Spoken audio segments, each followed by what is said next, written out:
and welcome to Toronto TV. This is your host, Maggie for Creative Inspirations. So we live in a world full of design that's all around us, whether you're looking at a billboard or a magazine. So here to explore the world of design, we have a special guest here, which is Jennifer Pun from El-Pea Productions. Hi, Jennifer. Hi, Maggie. How are you? Good. How are you doing? Good. So why don't you talk a little bit about what you do at El-Pea Productions?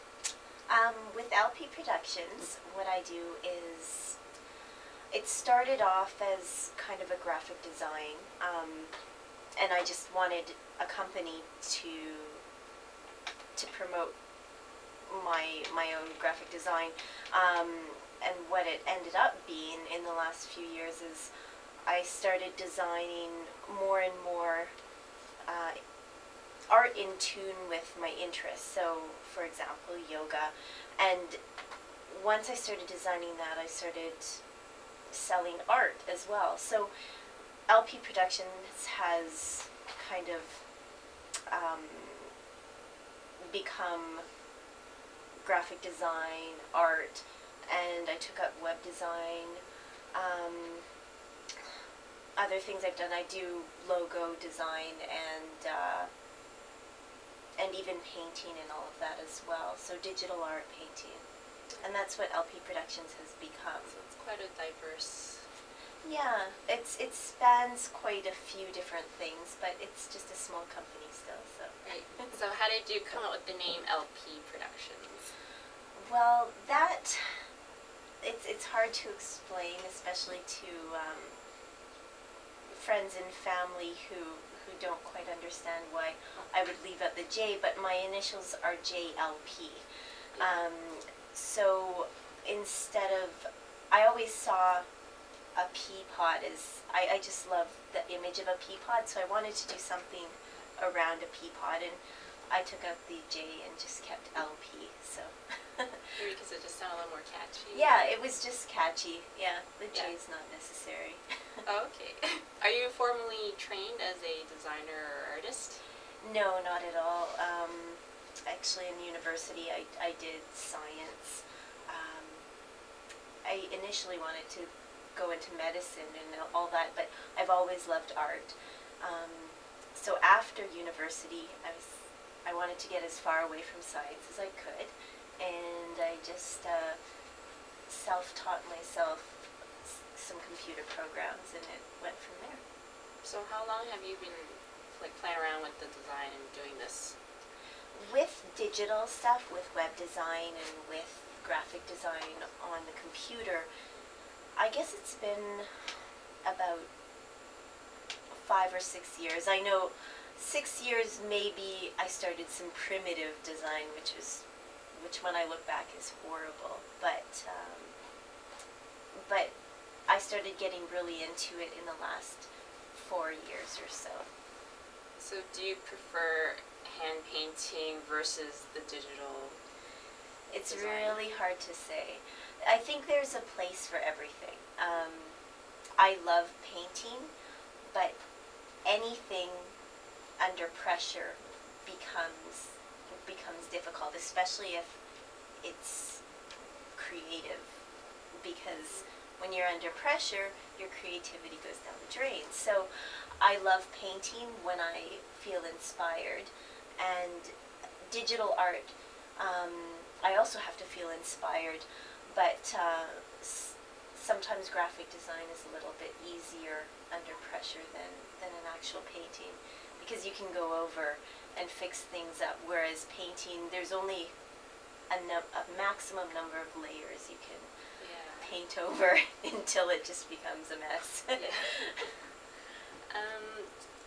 What are your favorite mediums for art? Like, do you prefer gouache over oil or watercolor? I've dabbled in a little of everything. I'll always love just drawing with pencil or with Conte, but for my painting right now, I currently mostly use acrylic. I've done one oil painting, and I love oils, but it took me 2 years to finish, just because with oils you have to make sure it dries, and and I was a lot more nervous, and the fumes get to me. Oh. But I really like acrylic, mostly because I like color, and which is also why I like graphic arts on digital art as well, because you can get such bright color. Not as bright as with paints, but Yeah. it's fun to play with all the color you can get. So when you're doing digital work, what are your favorite programs or that you use? I mostly use, again, there's a time for everything, I think. With my illustrated stuff, so if I actually create the art myself, I'll use Adobe Illustrator, for sure. But if I'm meddling with photos and stuff, I'll use Photoshop. And lately for web design, it's been all about Macromedia / Adobe Dreamweaver and Fireworks. Yeah. So. Cool. How do you get your inspiration for each piece? Usually it's just a vision I get sometimes. For example, my yoga inspired art, I'll do a pose in yoga and it'll stick with me, and then something starts to form in my head. So, like I said, yoga inspires me, music inspires me a lot.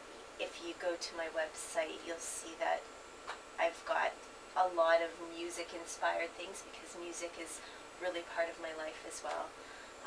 And nature. Just being outside always stirs something up. And also other artists. When I see other artists' work, that's usually the most inspiring, because I can see what other people are doing and how other people see things. And I think we all see things a lot differently, so. So do you find that music and yoga inspired art is your niche, or do you also try to go outside of that as well? I try to go outside of it, but with the yoga inspired art, it became a niche just because of my endeavors in it, and being able to go to yoga studios and finding that people gave me good feedback, positive feedback about my art, and that was so supportive. It really stirred something inside, and I'm not trying to make money out of yoga, but it's nice to see that my art can actually touch other people in the same way yoga has touched me. So. That's awesome. Do you ever create controversial art? I probably not as controversial as we could get. You know, maybe there's some nakedness once in a while, but I'm not a very controversial person.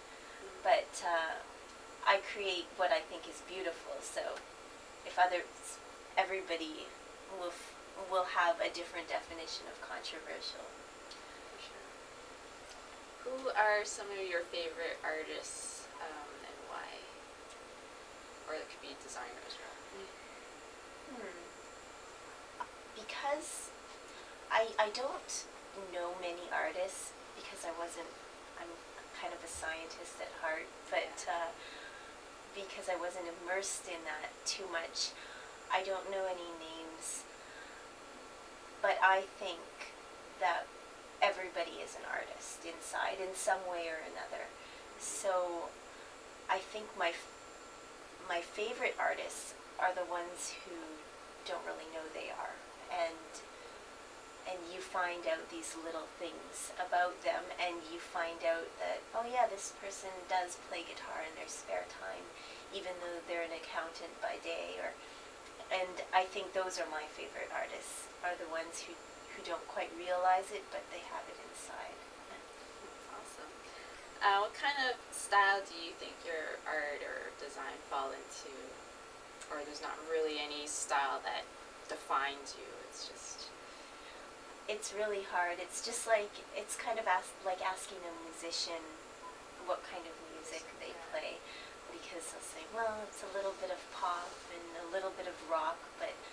do a lot of like folk acoustic. So for me, it's basically what I see, and I think a lot of my art is a little bit abstract because I have really bad vision, and and so I see the big picture of everything, but I don't see details. So maybe it's abstract and colorful. I don't know if that's a style, but yeah. Okay. Are there any favorite design or art books or magazines that you like to read? For a while, I was getting, I was buying a lot of manuals for Adobe. They're not fun to read or anything, but there's also a few good magazines for, I think there's one called Photoshop something. I'm not sure. I've read a few of them, but I found that I could read as much as I want, and my art's not going to get any better.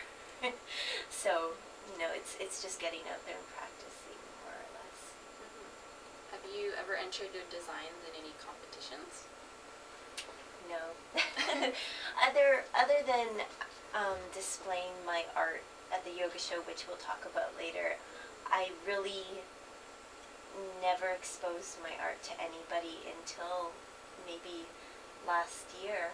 I always just painted for my own. Yeah. Never put your stuff in a gallery or some sort of shop? No, I never really considered myself an artist per se. It's, it was always a hobby, and when I was young too, I was going to be a doctor, but art's just a hobby because art's not going to make me money. Yeah. But now I've realized that it's really about what you enjoy doing, and everybody's, like I said, everybody's an artist, so you don't have to fit into one category. Right. So do you do this full time, or it's more like a freelance thing that you do? And if it is freelance, like, are you trying to make it a full time thing? Or? It is freelance, and El-Pea Productions started when I moved to Toronto for almost 4 years ago. I decided, like I said, just get away from science, start a company, and just see what happens. So I haven't been aggressive with making it a full-time thing. It's always been just something on the side. And if it becomes bigger, then that's great. But if it doesn't, I'll still enjoy doing what I do. So what are your future goals? I think you wanted to get into something else other than graphic design. Yeah, currently I do web design for a software company, which was very fortunate that I got that position, not being trained. But in the future, actually this September, I'm going back to school for naturopathic medicine. Oh. So it's going to be, it'll be fun to get back into science. But I think it's going to be a good mixture of holistic science, and along with that, I'm also doing a yoga teacher training, so maybe I can teach yoga on the side and continue making art, and maybe both of those will inspire me even more, or maybe they'll just take up my time. Okay, we're just going to go for a short break, and then we'll be right back with Jennifer Penn. They're made in Canada, they're healthy, they're wonderful, and I don't see a reason why you won't run out and buy them right now.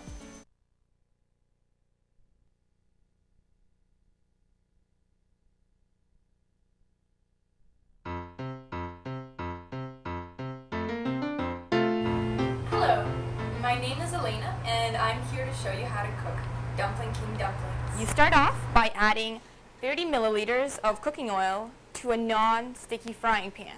Next, you add the dumplings. Pretty easy. There we go. add 150 milliliters of water to the frying pan. You make sure that they're flat so they all cook properly.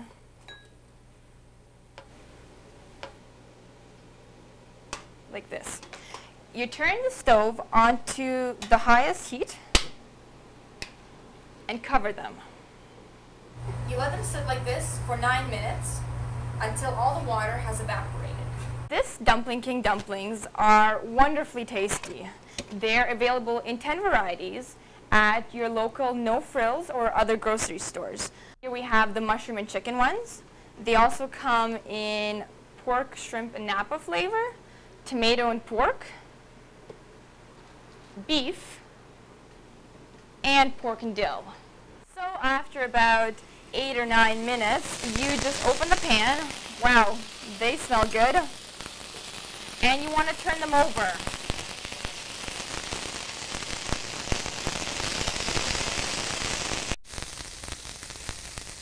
See that color? Nice and golden.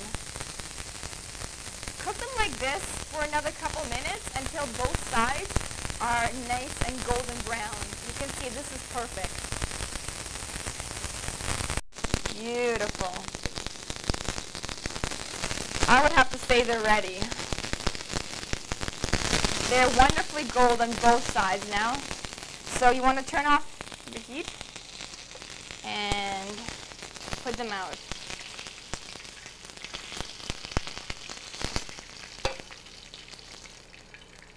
What a great snack. There's no MSG on them. They're very tasty and so easy to cook. If you don't understand how to cook them, that's no problem, because Dumpling King is the only dumpling maker that has a 24-hour service line that you can call 416-412-0288, that you can book an appointment for them to come to your home and show you how to cook. And look at that, golden brown and delicious dumplings.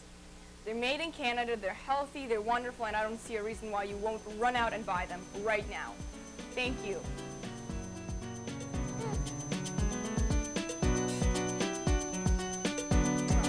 They're really tasty. I'm honestly telling you, just try it for yourself. They're delicious.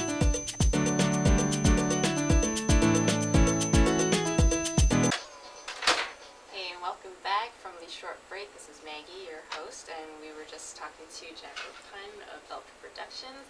So let's check out her website. It is www.el/tproductions.com. So here we have it. Maybe you can navigate through and kind of show us, talk a bit about the theme of the overall design. So, yeah, my overall design, I don't know why I did the butterflies and the caterpillars, but, and these kind of look like peas that are floating up, but like I said, I love nature. Nature inspires me, and I thought it was cute. I love the colors, and I wanted to get something with greens and reds and butterflies and such. There's a Flash site and an HTML site that you can navigate through, so for those who like Flash, you can do that, and for those who Flash annoys, you can go to the HTML, which is what we're on right now. So home just brings you to short little biography about me, about how I came to Toronto and from Calgary, and how I started. And then this is my news. My most recent news is that this upcoming week, from the 27th to the 29th, that I'm at the Metro Convention Center for the yoga, the conference and show, and I have a booth there where I'll be displaying my yoga art and selling cards. So they're 5x5 greeting cards, just a whole bunch of designs, and I'm not going to release my new designs yet. These are my last year's designs, but I have some new ones as well. So we'll go back. to the main menu here. So I've split it up into on canvas, in print, and online, because those are pretty much the three facets of my business. On canvas would be all of my painting art. So these are less yoga inspired, but there's a few that are yoga inspired. This is a custom piece I did for a girl last year after she saw me at the yoga show, and she wanted to give her sister a 30th birthday present. And so this was modeled on her sister doing a pose in Thailand.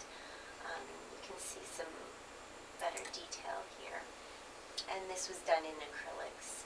So I was really happy with this one, just because it was the first commissioned painting I'd ever done, and I never thought I would ever get to that point where I'd be actually selling my paintings. Like I said, I've dabbled in everything. This is a watercolor I did a few years ago, actually now, 2003. It's quite a few years. This is one of my favorites just because it's a frog and it's colorful. And let's see what else I can show. I also carve pumpkins. So for Halloween, each year I try and do a different pumpkin. So this one was a yoga-inspired jack-o'-lantern. And 2 years ago I did Bob Marley, and last year I did a bee or something. But okay. Like I say, I dabble in everything. And then there's also my digital art. So this I have yoga-inspired, music-inspired, holidays and occasions. The yoga-inspired stuff you can see right here. And also if you come to the yoga show this year, I print them out as big posters or as the greeting card size. And I also do a lot of holiday cards. So mostly just for friends and family. I'll show you a couple of those. So for the holiday seasons, we've got a little girl in a snow globe, or let's see what else. Some trees. These are all digital art. I used to do all of my cards handmade until I realized I had too many relatives and friends to have the time to do that. So. But yeah, you can navigate your way around my site, and if you need to contact me, there's always my contact, and you can email me with any questions or requests or feedback. Great. Why don't we have some close-ups of some of your work, if you wanted to kind of show These are a few small versions of my yoga-inspired art. These were almost all the best sellers of last year. We had, this is called Tree Pose, and it's amongst trees. What can I say? This one is Downward Dog, so if anybody out there does yoga, you probably have done Downward Dog. And I love sunsets, and it was more of a silhouette, but I called it home because Downward Dog is often referred to as going back to the home pose. We've got some meditation. This pose is actually called camel pose, so which is why they are doing camel pose in the desert. What else can I say?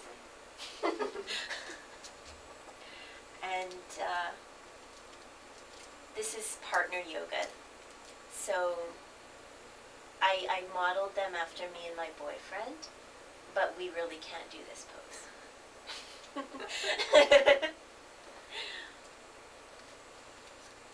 Okay. So did you want to just plug your event that's coming up again, just to Of course. refresh the audience's memory? Of course. So I will be at Yoga, the Conference and Show, which is at the Metro Toronto Convention Centre this weekend. Not this weekend, sorry, next weekend. April 27th to the 29th. There's actually a conference going on at the same time where you can go and take classes from world-renowned yogis, which would be wonderful to do if you do have the chance to do that. And if not, you can pay $15 and come into the show.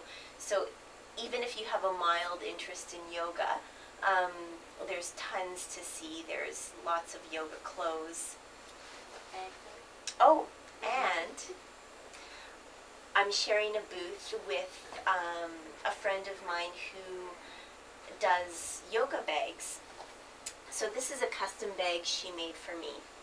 It's got the P's on it for El-Pea Productions. Her company is called Stash, and she's going to have a website too soon.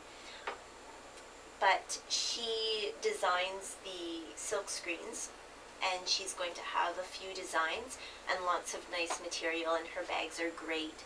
They're functional, and they're really cute too.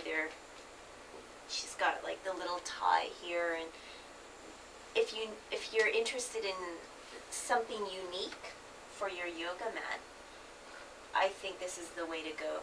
You'll stand out above the rest. Awesome. Great. Well, thank you, Jennifer, for coming on the show. If you did like what you saw and you want to check her out, please make sure you head down to the yoga show. And otherwise, if you want to commission her to do some art, make sure you check out her website at www.el-peaproductions.com. And this is Maggie Ng of TorontoTv Creative Inspirations. Hope to see you next week. Bye!